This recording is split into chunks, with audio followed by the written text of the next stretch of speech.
Hello మిత్రులారా, తెలుగు టుడేకి స్వాగతం. ఈ వీడియోలో మనం చాలా ముఖ్యమైన విషయాల గురించి తెలుసుకుందాం. ఉద్యోగుల డిపాజిట్ లింక్ ఇన్సూరెన్స్ ఈడీఎల్ఐ అనే పథకం గురించి. ఈ పథకం గురించి చాలా మందికి తెలియదు, కానీ ఇది మీ కుటుంబానికి ఆర్థిక భద్రత కల్పించడంలో చాలా ఉపయోగపడుతుంది. ఈపీఎఫ్ఓ అందించే ఈడీఎల్ఐ ఇన్సూరెన్సు స్కీమ్ కింద 7 లక్షల రూపాయలు వరకు క్లెయిమ్ మొత్తాన్ని ఎలా పొందవచ్చు? ఈ ఇన్సూరెన్సు పథకం ఉచితమా?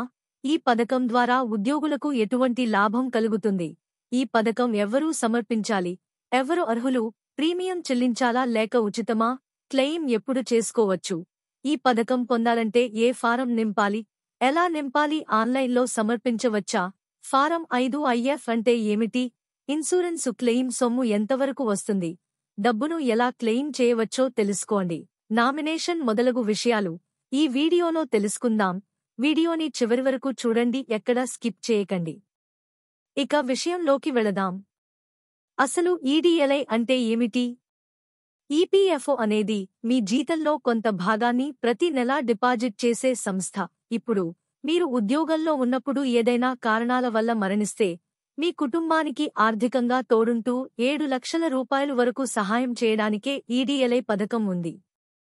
ఇది ఉచిత బీమా పథకం మరియు మీరు ప్రత్యేకంగా ఎలాంటి ప్రీమియంలు కూడా చెల్లించాల్సిన అవసరం లేదు.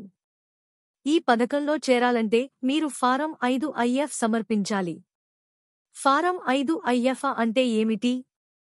ఈడీఎల్ఐ కింద ఉన్న బీమా మొత్తాన్ని క్లెయిమ్ చేయడానికి మీరు ఫారం 5IF అనే ఫారంను పూరించి సమర్పించాల్సి ఉంటుంది. ఈ ఫారం ఆఫ్లైన్లో అందుబాటులో ఉంది మరియు దీన్ని మీ ప్రాంతీయ ఈపీఎఫ్ కమిషనర్ కార్యాలయానికి వెళ్లి సమర్పించాలి.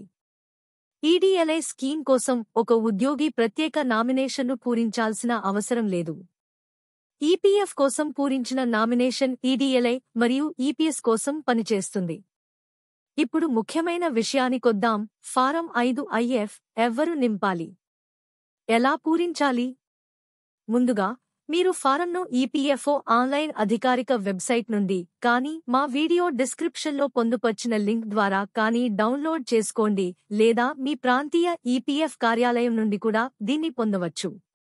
ఒకవేళ ఉద్యోగి ఆన్ సర్వీస్లో మరణించినట్లయితే ఫారంలో మరణించిన ఈపీఎఫ్ఓ సభ్యుని గురించిన సమాచారాన్ని జాగ్రత్తగా పూరించండి.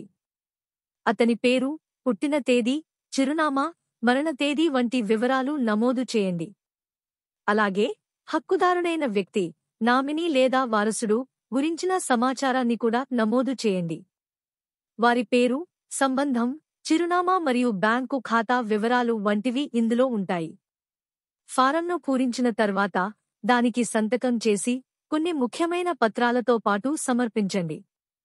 ఈ పత్రాలు: మరణించిన ఈపీఎఫ్ఓ సభ్యుని మరణ ధృవీకరణ పత్రం, వారసత్వ ధృవీకరణ పత్రం, రద్దు చేయబడిన చెక్కు, మైనర్ యొక్క సంరక్షకుని తరపున క్లెయిమ్ చేస్తున్నట్లయితే సంరక్షక ధృవీకరణ పత్రం. ఫారం 5IF ఎక్కడ సమర్పించాలి? ఫారంను పూరించిన తర్వాత దానిని మీ ప్రాంతీయ ఈపీఎఫ్ కమిషనర్ కార్యాలయానికి వెళ్లి సమర్పించాలి. మీ దగ్గరలోని కార్యాలయం యొక్క చిరునామాను ఈపీఎఫ్ఓ వెబ్సైట్లో కనుగొనవచ్చు.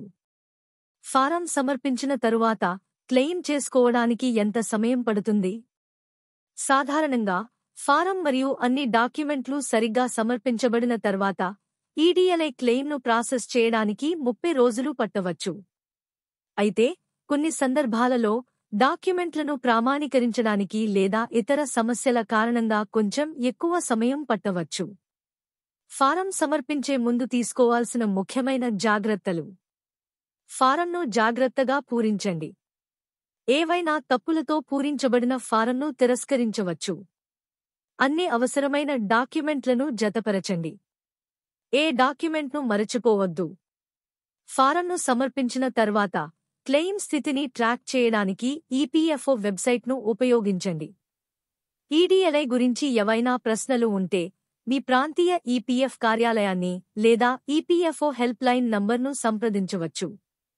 ఈ సమాచారం మీకు ఈడీఎల్ఐ క్లెయిమ్ ప్రక్రియను అర్థం చేసుకోవడంలో మరియు మీ కుటుంబానికి సంబంధించిన ఆర్థిక భద్రతను నిర్ధారించడంలో సహాయపడుతుందని నమ్ముతున్నాము. మీకు ఏవైనా ప్రశ్నలు ఉంటే కమెంట్ బాక్స్లో అడగండి. ముఖ్యమైన గమనిక: ఈడీఎల్ఐ క్లెయిమ్ ప్రక్రియపై మేము అందించిన సమాచారం సాధారణ సహాయక సమాచారం మాత్రమే. ప్రత్యేక సందర్భాలలో ప్రక్రియ కొంచెం భిన్నంగా ఉండవచ్చు. ఈపీఎఫ్ఓ యొక్క తాజా నిబంధనల కోసం దయచేసి వారి అధికారిక వెబ్సైట్ను లేదా హెల్ప్లైన్ నంబర్ను సంప్రదించండి. మీ కుటుంబాన్ని ఆర్థికంగా రక్షించుకోవడం చాలా ముఖ్యమైన విషయం. ఈడీఎల్ఐ పథకం ఉచితంగా లభించే చక్కటి అవకాశం. దీన్ని సద్వినియోగం చేసుకుని మీ కుటుంబానికి భవిష్యత్తులో భద్రత కల్పించండి. ఈ వీడియో మీకు నచ్చినట్లయితే లైక్ మరియు షేర్ చేయండి. మరిన్ని ఉద్యోగులకు సంబంధించిన ఉపయోగకరమైన వీడియోల కోసం మా ఛానల్కి సబ్స్క్రైబ్ చేయండి. ధన్యవాదాలు.